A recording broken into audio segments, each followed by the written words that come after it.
By day 6 of a practice challenge, something interesting always happens.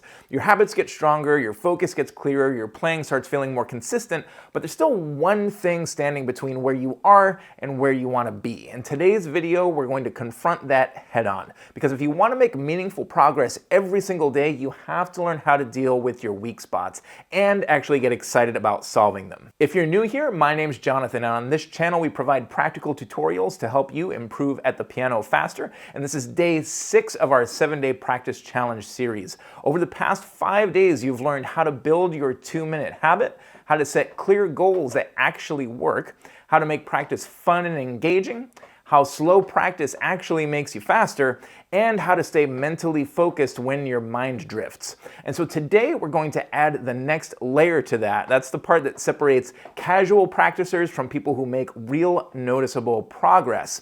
Weak spots hold students back more than anything else. I know this from experience because when something finally starts sounding good, it feels great. Our confidence goes up. We naturally want to stay in those comfortable sections. But the real growth, it happens in those uncomfortable places, and that's exactly what most students want to avoid. So what is a weak spot? It's any place where things consistently fall apart. It might be where you play wrong notes, it might be where your tempo suddenly slows down, or the biggest sign of all is you just don't want to practice it. And so if you feel that internal resistance, that, like not this part, maybe we'll do this tomorrow, that's your weak spot waving a giant flag saying this is the place you need to work on. So the real question becomes, how do you tackle weak spots without dreading them, and how do you fix them efficiently instead of looping them endlessly? So let's walk through it. First, you want to go back to what we talked about on days 2 and 3, and if you missed those, I'll include the playlist down in the description. You want to set a clear, tiny goal for your weak spot specifically. And we want to start with what you can play correctly the first time, even if that means shrinking the section down to even just a couple notes. And this brings me to my favorite example. I can't tell you how many students have come to me wanting to learn Fur Elise, and every time the same pattern happens. That's why this is my #1 example for the whole weak spot problem. So they'll learn the opening beautifully, the part everybody knows.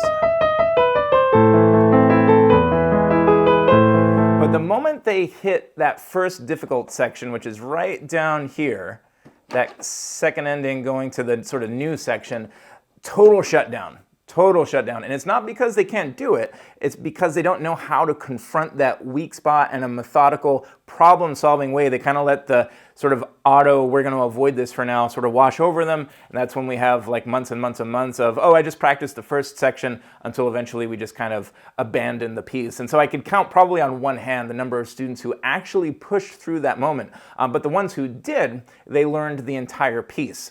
And so how do we fix something like this? So the first thing you do is, as we talked about again on days 2 and 3, you want to take a look at your weak spot, confronting it head on. We're not going to settle for procrastination. And make the section smaller, slow it down, set a tiny rep goal, and then build it up step by step, just like leveling up in a game. And when you approach your weak spots this way, they stop feeling like roadblocks and they start feeling more like puzzles you get to solve. So for this example, let's say we're going to that first section that people, again, as soon as they get there, they'll start messing up. They'll try to sort of push their way through it and then eventually give up the part that starts with...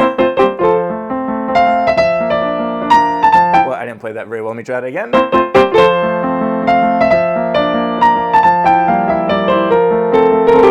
Not as easy, right? Or later on when they get to measure 30,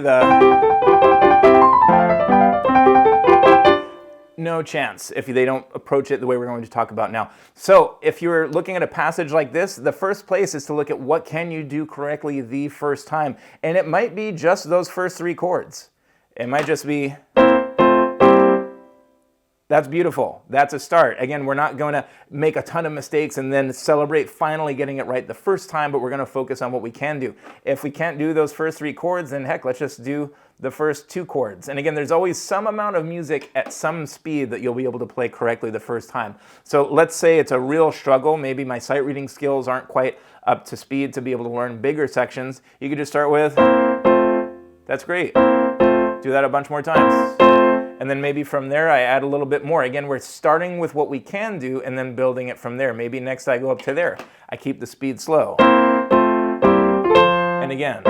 And again. and then from there, maybe I can pull it out a little further. And again, if I make mistakes, if I can't get to that 3 in a row or 5 in a row or 10 in a row, I just pull it back.